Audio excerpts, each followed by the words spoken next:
नमस्ते दोस्तों, स्वागत है आप सभी का home science classes with Mohini ma'am में। आज हमारा जो प्रसार शिक्षा का विषय रहेगा वो होगा संचार, कम्युनिकेशन। संचार से बहुत सारे प्रश्न बनते हैं, आपने देखा होगा पीवाईक्यूज़ के अंतर्गत। कम्युनिकेशन होता क्या है आप सभी जानते हो, ये दो तरफा प्रोसेस है और कम से कम कम्युनिकेट करने के लिए दो लोगों का होना अनिवार्य होता है। इसमें हम अपने विचारों का आदान प्रदान करते हैं और दूसरों की बात को भी समझने का प्रयास करते हैं। मतलब हम कम्युनिकेट करते हैं, अपनी बात दूसरों तक पहुंचाते हैं और दूसरों के विचारों को हम एक्सेप्ट करते हैं, समझते हैं वो क्या कह रहा है, क्यों कह रहा है, एक्सेट्रा, मतलब सारी चीज़ें। ठीक है, तो उसे हम कम्युनिकेशन या संचार कहते हैं। तो आज हमारे प्रश्न इसी के होंगे और आप जानते हो इसके अंतर्गत बहुत सारे प्रश्न पूछे जाते हैं कि संचार माध्यम किसे कहते हैं, संचार का प्रोसेस क्या है, या रिसोर्सेस मतलब संचार के साधन क्या हैं।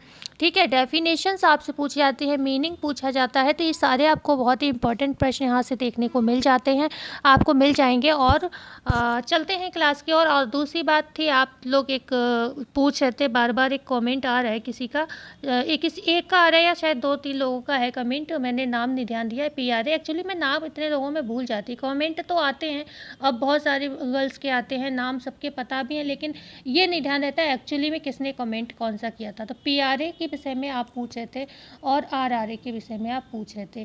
ठीक है, तो PRA RRA हम कंप्लीट करेंगे, अभी सीक्वेंस में वीडियोस चल रहे हैं, उसके बाद हम जैसे इस टॉपिक तक पर पहुंचेंगे इसके भी प्रश्न हम आपको अवश्य देंगे, तो बिल्कुल ही परेशान नहीं होइएगा। ठीक है, RRA की जो फुल फॉर्म है आप जानते हो क्या है, रैपिड रूरल अप्राइजल होता है। और PRA की अगर आपसे पूछी जाए तो पार्टिसिपेटरी रूरल अप्राइजल हम इसको बोलते हैं। पार्टिसिपेटरी रूरल अप्राइजल किसको बोलते हैं, PRA को। और RRA को हम क्या बोलते हैं, रैपिड रूरल अप्राइजल। तो ये इनकी फुल फॉर्म है, हम इस पर बात करेंगे, तो डोंट वरी, आप जुड़े रहिए चैनल को। पर प्लीज़ आप लोग चैनल को सब्सक्राइब एंड शेयर अवश्य करिएगा, क्योंकि आपके सब्सक्राइब और शेयर ही हमें आगे लेकर जाएंगे। और आप हम पर भरोसा रखिए, हम आपको जो भी आपकी रिक्वेरीज होंगी, आप हमारे चैनल पर ये चीज़ देख सकते हो कि जो बच्चे का कमेंट आता है किसी टॉपिक को, मैं बिल्कुल ऑनेस्टली मैं करा रही हूँ चीज़ें। चाहे मुझे टॉपिक बुक्स में अवेलेबल नहीं होता है तो मैं इधर उधर से कोशिश करती हूँ, चाहे गूगल बाबा का सहारा लूँ, मैं आपके लिए मतलब लाती ज़रूर हूँ।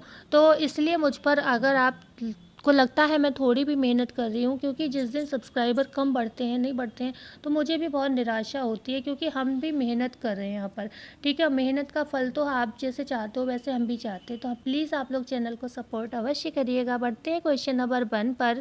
मानव समुदाय के जीवन की वह धुरी जिसके द्वारा मानव के सामाजिक संबंधों का निर्माण एवं विकास होता है कहलाता है। क्या ऑप्शन ए सही है, संचार, बी है प्रसार, सी है गृह विज्ञान, डी है वार्तालाप।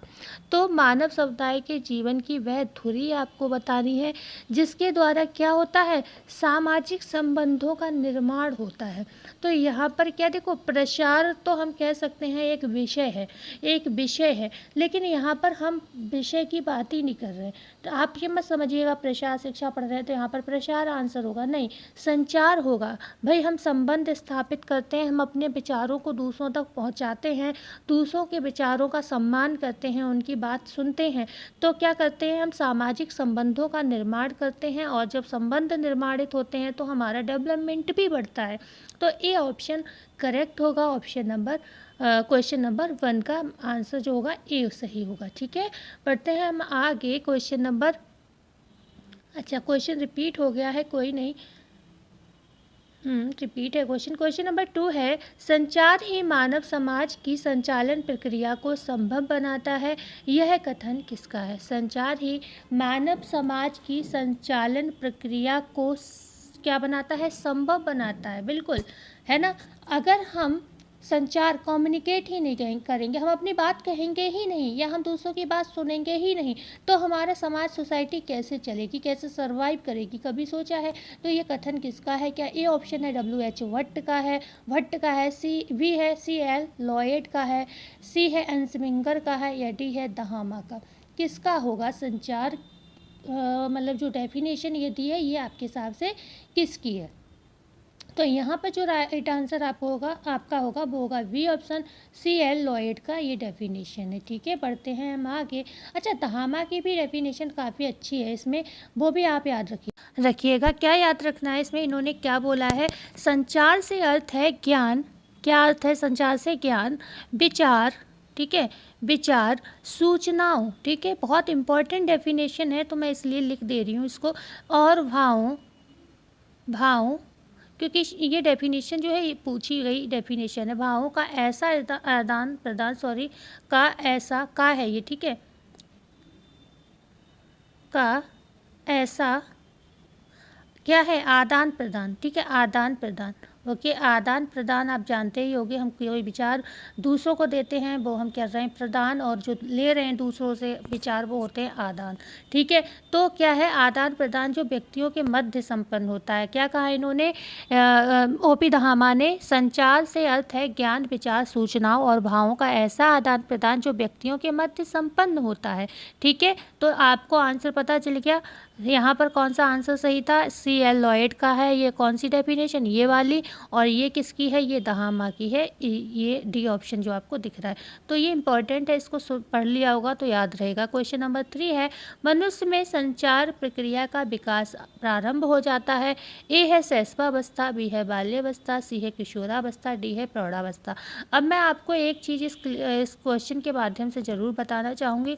देखो, संचार तो मैं मतलब सच बताओ तो कहते हैं ना, समाज में जो हस्तक्षेप या सामाजिक जो विकास है वो तो बच्चे के पैदा होते ही शुरू हो जाता है, आप सभी जानते हो। ठीक है, लेकिन कई जगह दिया गया है कि बाल्यावस्था से सामाजिक विकास की शुरुआत होती है। हालांकि हम लोग कहते हैं जब बच्चा रोता है, रुदन से ही उसके सामाजिक विकास का मतलब सामाजिक विकास का प्रारंभ हो जाता है।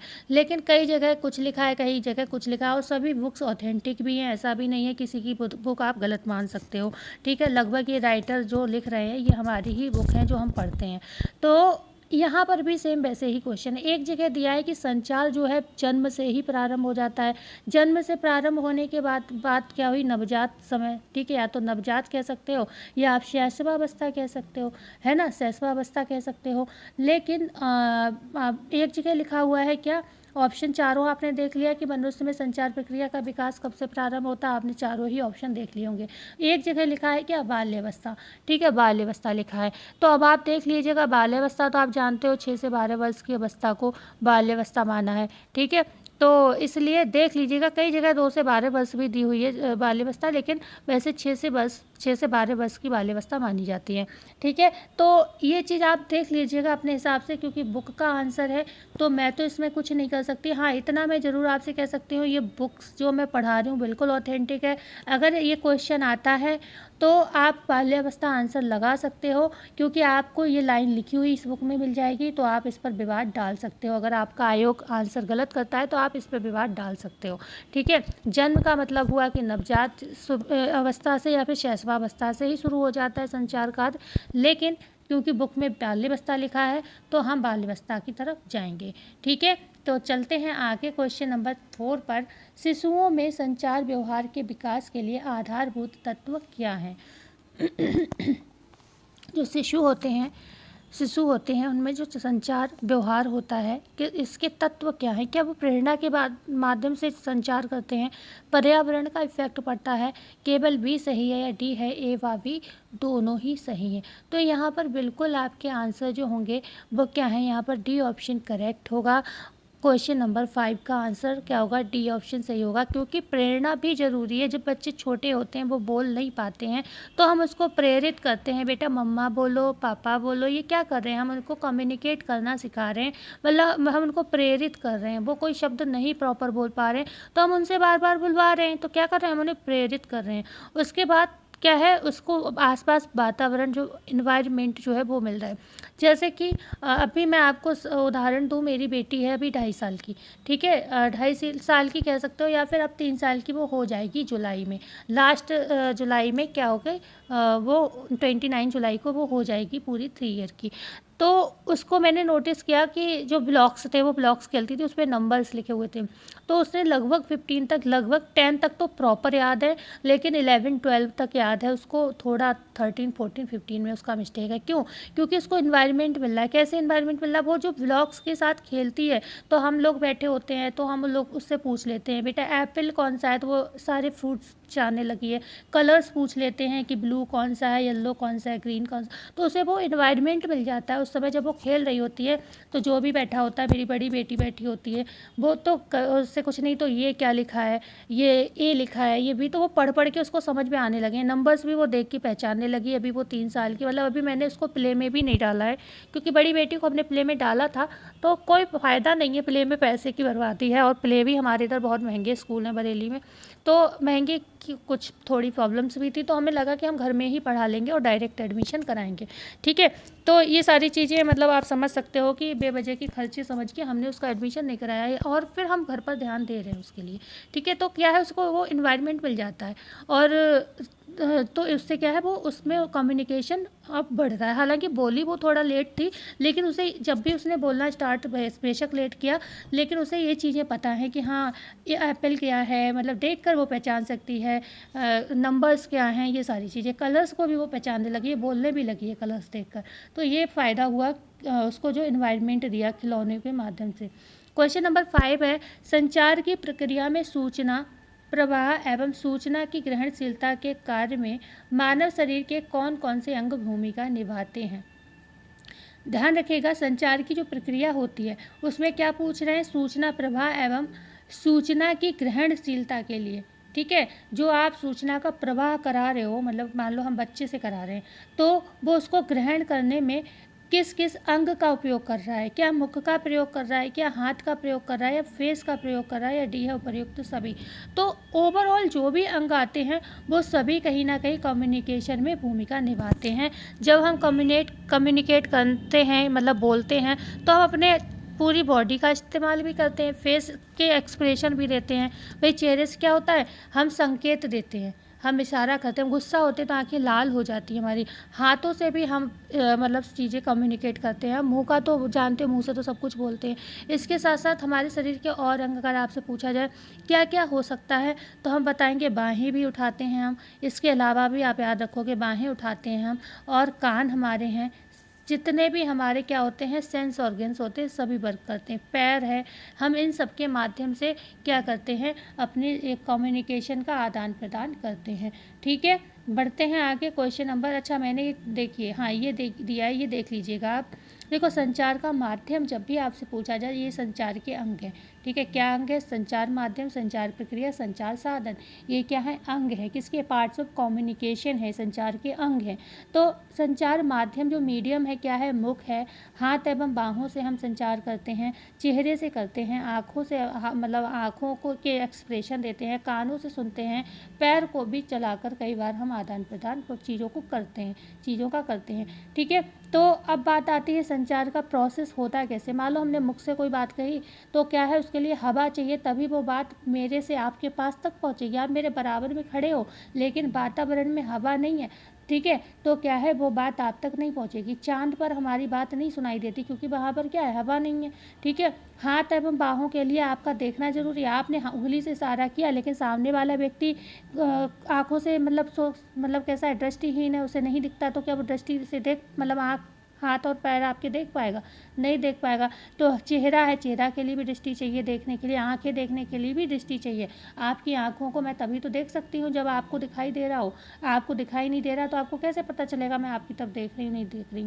कानों से हम क्या है, सुनते हैं, पैर भी दृष्टि करता है। ठीक है, तो कान को छोड़कर और मुख को छोड़कर सारी चीज़ें क्या है, दृष्टिगत मीडियम है। ठीक है, दृष्टि आंखों की मीडियम है, मतलब आंखों से दिखती हैं ज़्यादातर चीज़ें। ओके, संचार की प्रक्रिया में अगर हम बात करें, संचार प्रोसेस में क्या क्या चीज़ें आती हैं, हवा आता है। ठीक है, अच्छा दृष्टिगत ये तो सारी चीज़ें हो ही गई। अब बात करें माध्यम की, तो माध्यम में हवा है, मुख है, मुख से क्या है, हम बोलते हैं। हाथ एवं बाहों से हम क्या करते हैं, हाव हाव भाव मतलब अपने एक्सप्रेशन देते हैं, ठीक है। चेहरे से हम या तो रंगत, गुस्सा आया चेहरा लाल हो गया, खुशी में चेहरा खिल गया गुलाब की तरह, ठीक है। तो ये क्या है, भाव या रंगत जो है चेहरे की चेंज होती है। आँखें क्या है, वही बात है, दृष्टिगत है, मतलब दृष्टिगत है मतलब देख के आप समझोगे, है ना। कान क्या है, सुन के समझोगे। और पैर क्या है, पैर भी हाव भाव स्पर्श होता है, ठीक है। गुस्सा आई किसी के मार दी एक जम के लात, ठीक है, तो क्या है, हड्डी चटक गई उसकी, तो क्या है, ये एक हाव भाव है आपका कि हाँ आपने गुस्से में मारा, ठीक है, समझने के लिए। तो ये चीज़ें याद रखिएगा कि माध्यम क्या है, प्रोसेस क्या है, संचार का साधन क्या है, ये आपको पता होने चाहिए संचार के अंग के अंतर्गत, पार्ट्स ऑफ कम्युनिकेशन के अंतर्गत। कम्युनिकेशन शब्द लैटिन भाषा के किस शब्द से बना है? एक सेकेंड। ए ऑप्शन है कॉमन, बी है कॉम्यून, सी है कॉम्युनिस्ट, डी है संचार, ठीक है। तो हम सभी जानते हैं कम्युनिकेशन शब्द लैटिन भाषा के किस शब्द से बना है? कम्युनिस्ट से बना है, ठीक है। कम्युनिस्ट से ये शब्द बना हुआ है, ओके, कम्युनिस्ट से ये शब्द बना हुआ है। अच्छा, किस किस को इसका अर्थ पता है? क्या कम्युनिस्ट का आपको किसी को अर्थ पता है? कमेंट कर सकते हो, ठीक है। मैं तो देखो बताऊंगी, मैं तो बैठी ही बताने के लिए हूँ। तो इसका जो अर्थ होता है, कम्युनिस्ट का अर्थ होता है to make common, to make common, एक second, to make common, okay, to share, पसीना हो रहा है उंगली में तो चिपक रही है उंगली स्क्रीन पे, टू शेयर, टू इम्पोर्ट, ठीक है। टू इम्पोर्ट मतलब हम शेयर करते हैं चीज़ें, इम्पोर्ट करते हैं अपने ज्ञान को, ठीक है, इम्पोर्ट करते हैं और क्या करते हैं, ट्रांसफ़र करते हैं, टू ट्रांसमिट, ठीक है, टू ट्रांसमिट, ठीक है, ट्रांसमिट समझ जाओ, ट्रांसमिट TRANSMIT, ठीक है। तो to make, to common, to share, to import, to transmit मतलब हम चीज़ों को क्या करते हैं, कॉमनली शेयर करते हैं, ओके, इम्पोर्ट करते हैं और ट्रांसफ़र करते हैं लोगों के सामने अपनी चीज़ों को, अपने भाव को, अपने नज़रिए को, अपने व्यवहार को, अपने ज्ञान को, सब चीज़ को, ठीक है, हम क्या करते हैं कम्युनिकेशन में शेयर करते हैं हर चीज़ को, ठीक है। तो ये एक ऐसी प्रक्रिया है जिसमें क्या होता है, हम एक व्यक्ति दूसरे व्यक्ति को पारस्परिकता के साथ, पारस्परिकता मतलब क्या होता है, मतलब एक भावना समझ सकते हो जिसमें हम क्या होते हैं, अपनी चीज़ को दूसरों तक पहुंचाते हैं, ठीक है, अपने भावनाओं को, विचारों को दूसरों तक पहुंचाते हैं और दूसरों के विचारों को हम एक्सेप्ट करते हैं या सुनते हैं या समझते हैं, जो भी आप समझ सकते हो, ठीक है। तो क्वेश्चन 7 है, संचार कैसा प्रवाह है? इकहरा है, दोहरा है, त्रियक है या फिर चतुर्थक है? तो संचार हमेशा ध्यान रखिएगा कैसा है, दोहरा है, दो तरफा प्रोसेस है, इसमें दो लोगों का होना अनिवार्य होता है। एक तरीके से क्या होता है, एक होता है आपका संप्रेषक होता है, संप्रेषक होता है आप जानते हो, एक संप्रेषक होता है, दूसरा क्या होता है, प्राप्त करता है, जिसे हम रिसीवर भी कह सकते हैं। संप्रेषक को हम सेंडर कहते हैं, ओके, सेंडर कहते हैं, ओके, जो मैसेज को सेंड करने वाला होता है। दूसरा होता है कौन, प्राप्तकर्ता, जिसे हम रिसीवर कहते हैं, प्राप्तकर्ता जो रिसीवर होता है। तो ये दोहरा प्रोसेस कहा जाता है, ठीक है, दोहरा प्रोसेस कहलाता है क्योंकि इसमें दो लोग कम से कम होने ही चाहिए। जो ये रिसीवर होता है ये बाद में रिस्पॉन्स देता है, अगर मैसेज को समझ जाता है तो ये क्या है, अपनी ज्ञान और भावनाओं को फिर रिपीट मतलब आपके पास भेजता है, ठीक है। तो यहाँ पर क्या होता है, सेंडर होता है, रिसीवर होता है, इसलिए दो तरफा प्रोसेस होता है। क्वेश्चन नंबर 8 है, संचार प्रक्रिया का प्रारंभ शिशु के जन्म से होता है और उसका अंत मनुष्य के जीवन के डैश समय में होता है? क्या प्रौढ़ावस्था में, वृद्धावस्था में, अंत समय में, उपर्युक्त सभी? तो संचार प्रक्रिया का प्रारंभ शिशु के जन्म से होता है, मैंने कहा ये देखो शिशु के जन्म से होता है, मतलब आप समझ सकते हो न्यूनेट है तभी से हो गया, ओके। तो और उसका अंत मनुष्य के जीवन के डैश समय में होता है, किसमें, अंत समय में होता है, सी ऑप्शन करेक्ट होगा।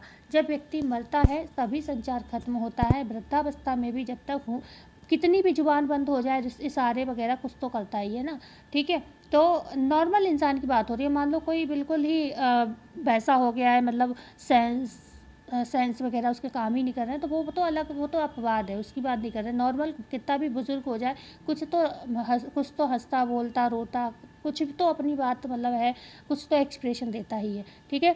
क्वेश्चन नंबर 9 है, सामान्य रूप में सूचना देने वाला सूचना देने से पूर्व विषय को अपने तरीके से परिवर्तित करता है, जिसे कहा जाता है रिसीवर, संकेतन, विसंकेतन या सूचना वाहक। तो यहाँ पर कौन आएगा? बात हो रही है किसकी? सेंडर की बात हो रही है। ठीक है, सेंडर की यहाँ पर बात हो रही है। तो जो सेंडर होता है वो क्या करता है? अपने विषय को क्या करता है? मतलब क्या करता है? इनकोड करता है। इनकोड को हिंदी में कहते हैं संकेतन। बी ऑप्शन सही होगा। ठीक है, क्या होगा? बी ऑप्शन करेक्ट होगा। यहाँ पर क्वेश्चन जो है आप बिल्कुल ध्यान से पढ़िएगा। यहाँ पे दिया सामान्य रूप में सूचना देने वाला सूचना देने से पूर्व विषय को अपने तरीके से परिवर्तित करता है, जिसे कहा जाता है। मान लो मैं हूँ, ठीक है, मैं पूरा टॉपिक पढ़ती हूँ, तो लेकिन उसमें क्या है, चीज़ें जो भी हमें क्वेश्चन लायक लगती है। अब चाहूँ तो मैं पूरा टॉपिक लेके बैठ जाऊँ और मुझे मालूम है पूरा टॉपिक में 1-2 घंटे लग जाएंगे और आप लोग भी बोर हो जाओगे, क्लास नहीं देखोगे। तो मैं क्या इसमें से इंपॉर्टेंट चीज़ें उठाती हूँ और अपने तरीके से प्रश्न बनाती हूँ कि हाँ ऐसे प्रश्न पूछे जाते हैं। लेकिन कहीं ना कहीं थोड़ा बहुत तो टच मेरा भी आ रहा है ना कि हाँ मेरा जो तरीका है क्वेश्चन बनाने का तो है बुक से, और एग्ज़ाम में भी ऐसे आते हैं। लेकिन थोड़ा बहुत मुझे ये लगता है ये इंपॉर्टेंट है। बेशक एग्ज़ाम में नहीं आया तो, लेकिन जब एग्ज़ाम में नहीं आया तो मैं अपने तरीके से बनाऊंगी ना उस क्वेश्चन। अगर एग्ज़ाम में आया होता तो मैं वही उठा के रख देती। तो क्या है, तो थोड़ा बहुत तो मेरा तरीका आया नहीं आया तो उसको हम क्या कहेंगे? संकेतन। क्यों? क्योंकि मैं अपने तरीके से इसको इनकोड कर रही हूँ। ठीक है, इसको अपनी तरीके से इनकोड कर रही हूँ। लेकिन आप इसको किस तरीके से समझ रहे हो? मैं आपको जो चीज़ समझाना चाह रही हूँ आप वही समझ रहे हो, नहीं समझ रहे हो, क्यों नहीं समझ पा रहे हो? ठीक है, तो उसको क्या कहेंगे? रिसीवर कहेंगे। मतलब आपको हमने भेज दिया, आपने रिसीव कर लिया। ठीक है, आपने ग्रहण कर लिया, मतलब आपने मेरी क्लास देख ली, मतलब आपने ग्रहण करा उसको। ठीक है, रिसीव किया आपने। तो जब आप उस सूचना को अपने तरीके से समझते हो, आपने क्या समझा ये तो आपको पता होगा, तो वो क्या है? वो भी संकेतन। मतलब मैंने आपको सेंड कर दिया, आपने रिसीव कर लिया, रिसीव करने के बाद आपने उसको समझा, लेकिन किस तरीके से समझा आपने, वो विसंकेतन कहलाता है। विसंकेतन का मतलब होता है क्या? डिकोडिंग करना। तो आप अपने तरीके से उसको डिकोड करोगे कि आपको क्या समझ आया, जो मैं समझा रही हूँ वही आया, गलत आया, नहीं आया, क्या आया। फीडबैक आपको देना है, तो वो आपके कमेंट होते हैं, आप हमें फीडबैक देते हो। ठीक है, तो ये आपको आई होप समझ आ गया होगा मैं क्या कह रही हूँ। क्वेश्चन नंबर 10 है, संप्रेषण कथन लेखक या प्रतीकों द्वारा विचारों, तथ्यों या सूचनाओं का आदान प्रदान या उसमें भागीदारी है। यह परिभाषा किसकी है? ए ऑप्शन है अमेरिकन कॉलेज शब्दकोश की, सी ऑप्शन है ब्रोकर की, सी है जिस्ट की, डी है वॉरेन वीवर की। क्वेश्चन को ध्यान से सुनिएगा। संप्रेषण कथन लेखक या प्रतीकों द्वारा, कथन लेखक या प्रतीकों द्वारा, प्रतीक शब्द का इस्तेमाल यहाँ पर हुआ है जो थोड़ा अलग है, द्वारा विचारों, तथ्यों या सूचनाओं का आदान प्रदान या उसमें भागीदारी है। ये परिभाषा किसकी है? तो किसकी है? ए ऑप्शन करेक्ट होगा, अमेरिकन कॉलेज शब्दकोश की ये डेफिनेशन है। क्वेश्चन नंबर 11 है, संप्रेषण वह सभी प्रविधियां हैं जिसके द्वारा एक व्यक्ति के विचार दूसरे व्यक्ति के विचारों को प्रभावित करते हैं। यह परिभाषा किसकी है? ए ऑप्शन है वॉरेन वीवर की है, सी बी है जिस्ट की है, सी है ब्रूकर की है, डी है जेपाल लीगन्स की है। किसकी ये परिभाषा है ये आपको बताना है। तो ये जो डेफिनेशन है ए ऑप्शन बिल्कुल करेक्ट होगा, वॉरेन वीवर की है। ठीक है, वॉरेन वीवर की ये डेफिनेशन है, ए ऑप्शन आपका बिल्कुल करेक्ट होगा। इन्होंने कहा संप्रेषण वह प्रविधियां हैं जिसके द्वारा एक व्यक्ति के विचार दूसरे व्यक्ति के विचारों को प्रभावित करते हैं। ठीक है, दूसरे व्यक्तियों के विचारों को प्रभावित कौन कर रहा? प्रतीक शब्द का इस्तेमाल अमेरिकन कॉलेज शब्दकोश ने किया है। और विचारों को प्रभावित करने की बात, मतलब एक व्यक्ति के विचार दूसरे व्यक्ति के विचारों को प्रभावित कर रहे हैं, ये वॉरेन वीवर ने कहा है। ठीक है, तो ये तीन डेफिनेशन मैंने इसमें डाली हैं। 3 डेफिनेशन का मतलब इसलिए डाली हैं, ये तीनों इम्पॉर्टेंट डेफिनेशन है और प्लस इसमें बहुत सारी डेफिनेशन दी हुई हैं कम्युनिकेशन में, तो मुझे लगा ये इम्पॉर्टेंट है तो मैंने ये 3 आपको दी हैं इसमें से। ठीक है, क्वेश्चन नंबर 12 है, संचार के प्रमुख तत्व माने जाते हैं संप्रेषक व संदेश, बी है संदेश व संदेश उपचार, सी है संचार माध्यम व प्राप्तकर्ता और श्रोतागण, डी है श्रोतागण की अनुक्रिया का उन पर प्रभाव, या ई है इनमें से सभी। आजकल पता है ये कॉन्सेप्ट चल रहा है 5 ऑप्शन वाला। ठीक है, 5 ऑप्शन आपसे पूछे जा रहे हैं। ऐसा सुना है जो आरपीएससी असिस्टेंट प्रोफेसर है उसमें भी 5 ऑप्शन आपसे पूछे जाएंगे, और अभी जो बिहार में पेपर हुए उसमें भी 5 ऑप्शन दिए, तो यूपी वाले भी कमर कस लेना, हो सकता है आपसे आपकी 5 ऑप्शन वाला क्वेश्चन आपसे पूछा जाए। ठीक है, तो संचार के प्रमुख तत्व कौन कौन से माने जाते हैं? संप्रेषक व संदेश, संदेश व संदेश उपचार, संचार माध्यम व प्राप्तकर्ता और श्रोतागण या फिर श्रोताओं की अनुक्रियाओं का उन पर प्रभाव। तो ये सभी आंसर बिल्कुल आपके करेक्ट हैं, ये सभी मतलब ऑप्शन बिल्कुल करेक्ट है। ई ऑप्शन आपका सही आंसर हो जाएगा क्वेश्चन नंबर 12। देखो पहला क्या है, इसमें संप्रेषक है एक, दूसरा क्या है संदेश होना चाहिए, मतलब एक सेंडर होना चाहिए, दूसरा मैसेज होना चाहिए, तीसरा संदेश उपचार होना चाहिए, ठीक है, संदेश उपचार होगा यहाँ पर, ओके। और फोर्थ क्या होगा यहाँ पर, संचार माध्यम होना चाहिए, चार हो गए संचार माध्यम होना चाहिए, ये 3 हो गया, ये 1 हो गया, ये 2 हो गए, ठीक है। संचार माध्यम होना चाहिए, उसके बाद आपके पास प्राप्तकर्ता या श्रोतागण होना चाहिए जो रिसीव करें, ओके। सबसे पहले मैंने क्या कहा, संप्रेषक मतलब सेंडर होना चाहिए, मैसेज सेंड करने वाला होना चाहिए, और उसके पास एक मैसेज भी होना चाहिए, भाई क्या सेंड करोगे तुम दूसरे को, है ना। फिर उसका संदेश उपचार करने वाला होना चाहिए, मतलब ट्रीटमेंट होना चाहिए उस संदेश का, ठीक है। एक मीडियम भी होना चाहिए, जैसे मैं आपको वीडियोस बनाती हूँ तो एक मीडियम है क्या, इंटरनेट, ओके। तो माध्यम भी होना चाहिए, तो चौथे नंबर पे माध्यम हो गया। फिर वीडियो को मैंने तो भेज दिया भाई, प्राप्त कोई होम साइंस की क्लासेस हर कोई तो नहीं देखेगा, कौन देखेगा, होम साइंस वाले लोग देखेंगे, तो श्रोतागण कौन होने चाहिए, हमारे होम साइंस वाले होने चाहिए, ठीक है। तो श्रोतागण होना चाहिए, फिर श्रोताओं की अनुक्रिया का उन पर प्रभाव होना चाहिए, ठीक है। जो भी आपकी अनुक्रिया हैं उनका प्रभाव मेरे ऊपर क्या पड़ता है, आप कमेंट करते हो मैम ये क्लास करा दीजिए, ये टॉपिक समझ नहीं आया, तो मैं कहती हूँ अच्छा अगली बार देखती हूँ कुछ नया करने की, ठीक है। तो ये क्या है, एक तरीका है कार्य करने का। तो यहाँ पर भी संचार में ठीक ऐसे ही कार्य होता है। तो संचार के प्रमुख तत्व ये सभी हैं, 6 हैं लगभग, ध्यान रखिएगा। प्रमुख तो 4 हैं और वैसे 6 हैं। क्वेश्चन नंबर 13, इसे प्राप्तकर्ता की आवश्यकताओं पर आधारित तथा स्पष्ट संचार माध्यमों के अनुरूप प्रबंधन के योग्य होना चाहिए। किसे, संदेश को, संदेश उपचार को, संचार माध्यम को या उपयुक्त सभी को। क्वेश्चन ध्यान से पढ़िएगा, बिल्कुल बहुत अच्छा प्रश्न है ये। किसे होना चाहिए भैया, संदेश को होना चाहिए, संदेश, ये ऑप्शन बिल्कुल करेक्ट होगा। इसे प्राप्तकर्ता की एक तो आवश्यकता पर आधारित होना चाहिए, स्पष्ट होना चाहिए मतलब समझ में आना चाहिए, और माध्यमों के अनुरूप प्रबंधन के योग्य होना चाहिए, जैसे आपको भेजना उस तरीके का। अब मान लो यूट्यूब पर वीडियो डाली जाती है, मैं चिट्ठी लिख के डाल दूँ तो पहुँच जाएगी, नहीं पहुँचेगी ना, तो इस तरीके का होना चाहिए संदेश, ठीक है। क्वेश्चन नंबर 14, इसे सक्रिय, उन्मुक्त तथा भौतिक एवं मानसिक रूप से क्रियाशील होना चाहिए। किसे, संचार माध्यम को, प्राप्तकर्ता को, प्राप्त करने योग्य को, डी है निम्न में से सभी को। तो जो सक्रिय और उन्मुक्त किसे होना चाहिए, बिल्कुल इसमें से कौन सा ऐसा ये लग रहा है जिसे सक्रिय, उन्मुक्त एवं मानसिक रूप से क्रियाशील होना चाहिए, तो भैया प्राप्तकर्ता होना चाहिए। प्राप्तकर्ता जो होता है उसे क्या होना चाहिए, रिसीवर को। भाई हम कोई मान लो मैं वीडियो भेज रही हूँ आपको, लेकिन आपको एक्टिव ही नहीं हो, आप देखना ही नहीं चाहते हो, आप देख ही नहीं रहे हो, तो मेरा भी चैनल ठप हो जाएगा एक दिन, और क्या है आपका भी पेपर पड़ा रह जाएगा, ऐसे ही हो जाएगा पेपर, और आप बैठे रह जाओगे, जॉब नहीं मिलेगी। तो क्या है, आपको भी सक्रिय उन्मुक्त होना चाहिए, मानसिक रूप से, भौतिक चीज़ें जो हैं आसपास, शोर शराबा ज़्यादा नहीं होना चाहिए।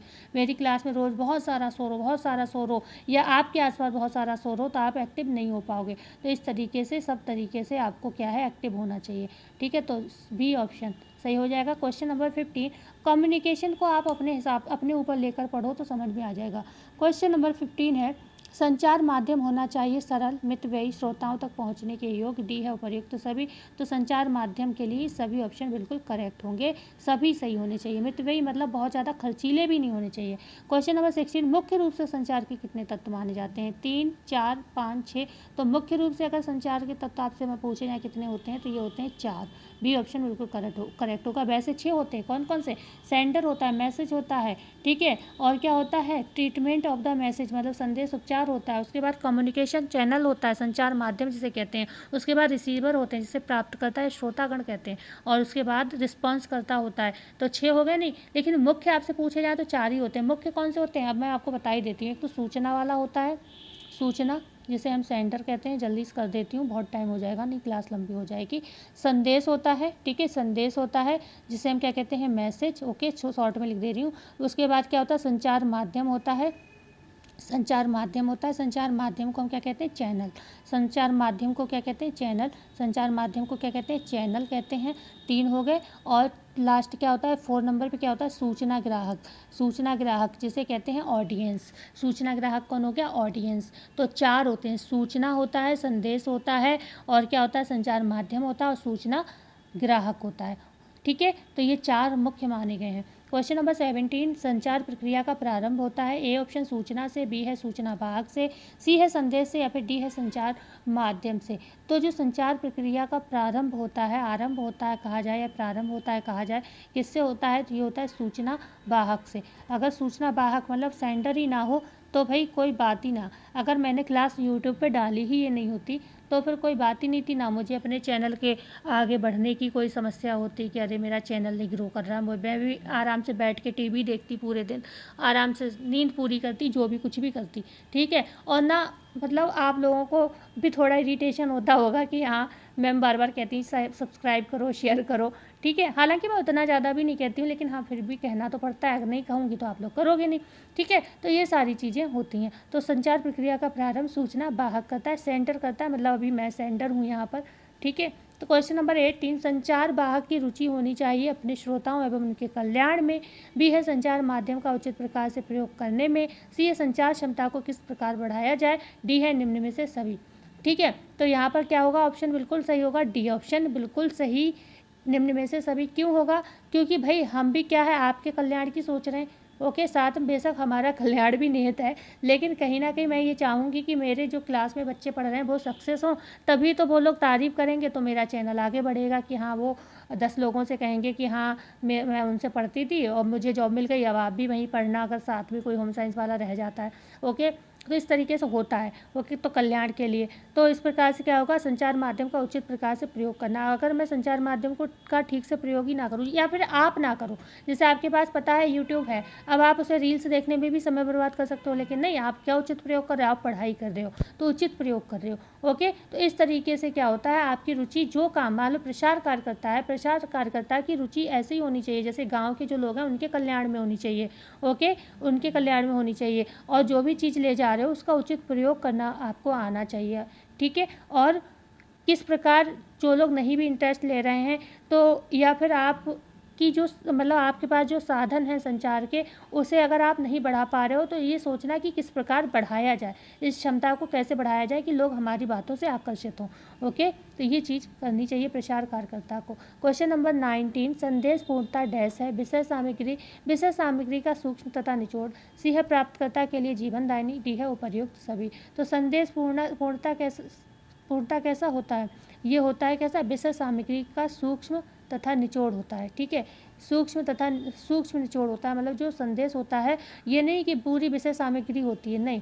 या फिर जीवनदायिनी भी वही, कोई जीवन का कोई लेना देना नहीं है इससे, ठीक है। लेकिन क्या होती है, संदेश कैसा होता है? हम छोटा सा मैसेज एक लिख के देते हैं और पूरी बात जो भी कहनी होती कह जाते हैं। क्यों? क्योंकि निचोड़ देते हैं बिल्कुल, ओके। नहीं फ़ोन में हम पूरी रामकथा लिखेंगे तो बहुत टाइम लगेगा ना, तो ये एक निचोड़ होता है। क्वेश्चन नंबर 20, एक अच्छे संदेश के निम्नलिखित विशेषताएं होती हैं। ए ऑप्शन है वैज्ञानिक दृष्टिकोण से ये उपयोगी होता है। बी है आर्थिक, भौतिक, सामाजिक एवं अन्य साधनों के अंतर्गत होता है। सी है संचार माध्यम के अनुरूप होता है। डी है निम्न में से सभी। तो एक अच्छे संदेश की जो विशेषताएं होती हैं सभी होती हैं। एक तो वैज्ञानिक दृष्टिकोण से उपयोगी होगा, दूसरा आर्थिक, भौतिक, सामाजिक एवं अन्य साधनों के अंतर्गत होगा, और संचार का जो मीडियम है उसी के अनुरूप होगा। जैसे अभी मैंने कहा कि अगर मैं यूट्यूब पे मैसेज भेजती रहूँ, रोज़ पोस्ट डालती रहूँ, तो आप वो मेरा काम थोड़ी ना हो पाएगा, क्योंकि मेरा चैनल तो मेन तो यूट्यूब पे वीडियो वाला है ना, तो वीडियो ही डाल के काम होगा। क्वेश्चन नंबर 21 है, अंग्रेजी के किस शब्द द्वारा संचार सामग्री के प्रमुख लक्षणों का उचित प्रकार से वर्णन किया गया है? जैसे मैं यहाँ पर आपको अपने चैनल का जब उदाहरण दे रही हूँ तो उस समय आप अपने आप को कहाँ पर रखोगे? प्रचार कार्यकर्ता के रूप में रखोगे, क्योंकि हम ये एक्सटेंशन एजुकेशन पढ़ रहे हैं। मैं समझाने के लिए अपने चैनल का नाम ले रही हूँ। क्वेश्चन नंबर 21 है, अंग्रेजी के किस शब्द द्वारा संचार सामग्री के प्रमुख लक्षणों का उचित प्रकार से वर्णन किया गया है? क्या स्प्रेड के, या स्पीड, या स्पीड, या फिर सेटिस्फैक्शन? कौन सा सही होगा यहाँ पर? तो यहाँ पर जो राइट आंसर होगा वो होगा स्पीड। स्पीड का मतलब क्या है? कोई जानता है कि जो लक्षण किसके, संचार सामग्री के जो प्रमुख लक्षण माने गए हैं उनमें स्पीड का मतलब क्या है? तो स्पीड में अगर आपसे मतलब पूछा जाए तो इसका कहने का मतलब है जो आपका संदेश है, ठीक है, संदेश कैसा होना चाहिए? एज फॉर सिंपल होना चाहिए, ठीक है। और स्पीड, पी का मतलब क्या होता है? प्रैक्टिकल होना चाहिए, ठीक है। प्रैक्टिकल मतलब व्यवहारिक होना चाहिए। एक ई का मतलब क्या होता है यहाँ पर? इकोनॉमिकल, मतलब सही होना चाहिए, बहुत ज़्यादा महंगा नहीं होना चाहिए आपका संदेश, ठीक है। मिड वे जिसे हम कहते हैं वैसा होना चाहिए। दूसरा ई कैसा, ई का क्या मतलब है, इफेक्टिव होना चाहिए, जो दूसरे सामने वाला है आकर्षित हो। अब क्या है, डी बचा, डी का मतलब क्या होना है, होता है यहाँ पर डुप्लीकेबल होना चाहिए, ठीक है, दोहराया जाने वाला होना चाहिए। ऐसा ना हो एक बार आपने दिखा दिया फिर आप दोबारा उसको नहीं दिखा सकते, दोबारा आप नहीं बोल सकते। तो डुप्लीकेबल होना चाहिए, जिस संदेश को आप बार बार दोहरा सको अगर आवश्यकता पड़े, तो ऐसा होना चाहिए। तो स्पीड आपको समझ में आया, कैसा होना चाहिए, सिंपल होना चाहिए, सरल होना चाहिए, है ना, प्रैक्टिकल होना चाहिए, व्यवहारिक होना चाहिए, कैसा होना चाहिए, इकोनॉमिकल, मितव्ययी होना चाहिए मतलब, और ई से क्या, इफेक्टिव होना चाहिए मतलब प्रभावशाली होना चाहिए, और डी मतलब डुप्लीकेबल, दोहराया जा सकने वाला होना चाहिए। तो ये 5 गुण इसके मुख्य माने गए हैं, ठीक है। स्पीड में कितने 5 लेटर आपके आ रहे हैं। क्वेश्चन नंबर 22 है, स्पीड में पी का तात्पर्य क्या है। अब मैंने अभी आपको क्वेश्चन बता दिया, ऊपर सब समझा दिया, लेकिन फिर भी मैंने ऐसे क्वेश्चन क्यों डाला, क्योंकि आपसे ऐसे क्वेश्चन पूछे जाते हैं। स्पीड में पी का मतलब क्या है, सेकंड ई का मतलब क्या है, ठीक है, थर्ड ई का मतलब क्या है, मतलब सॉरी फर्स्ट ई का मतलब क्या है, सेकंड ई का, 2 ई आ रहे हैं ना इसमें, ऐसे क्वेश्चन इसमें बनते हैं। तो स्पीड में पी का अर्थ क्या है, प्रोटेक्टिव है, प्रैक्टिकल है, प्रोविडेंट है, या प्रीसियस है। तो अभी आपने अगर ध्यान दिया होगा तो मैंने बताया व्यवहारिक या प्रैक्टिकल होना चाहिए, तो वी ऑप्शन बिल्कुल करेक्ट होगा। क्वेश्चन नंबर 23 है, संचार प्रक्रिया का तृतीय एवं प्रमुख तत्व कौन सा है। सूचना, संदेश, संचार माध्यम या सूचना ग्राहक। जो संचार प्रक्रिया का तृतीय एवं प्रमुख तत्व माना गया वो कौन सा है, वो कौन सा है आपका, संचार माध्यम होता है, ठीक है, संचार माध्यम होता है। अच्छा फर्स्ट कौन सा है, फर्स्ट कोई बता सकता है, कमेंट करके बताइए। अभी इतनी देर हम लोगों ने बात की तो आपको इतना तो याद ही हो गया होगा कि फर्स्ट कौन सा था, याद है किसी को, क्योंकि मैंने ये सब क्या है सीक्वेंस में ही लिखे हुए हैं। पहला क्या होता है, सूचना जिसे सेंडर कहते हैं, दूसरा संदेश मैसेज कहते हैं, तीसरा संचार माध्यम जिसे चैनल कहते हैं, और डी क्या है, सूचना ग्राहक जिसे ऑडियंस कहते हैं। ये यही सीक्वेंस चलता है। ये प्रमुख 4 जो है संचार प्रक्रिया के तत्व माने जाते हैं। 4 वैसे 6 हैं लेकिन 4 प्रमुख माने जाते हैं। क्वेश्चन नंबर 24 है, प्रसार शिक्षा के अंतर्गत संचार माध्यम नहीं माने जाते। रेडियो, टीवी तथा टेलीफोन। बी है किताब, पुस्तक तथा बुलेटिन। सी है कागज, रद्दी तथा पुस्तक। डी है मीटिंग, अखबारों, प्रदर्शन।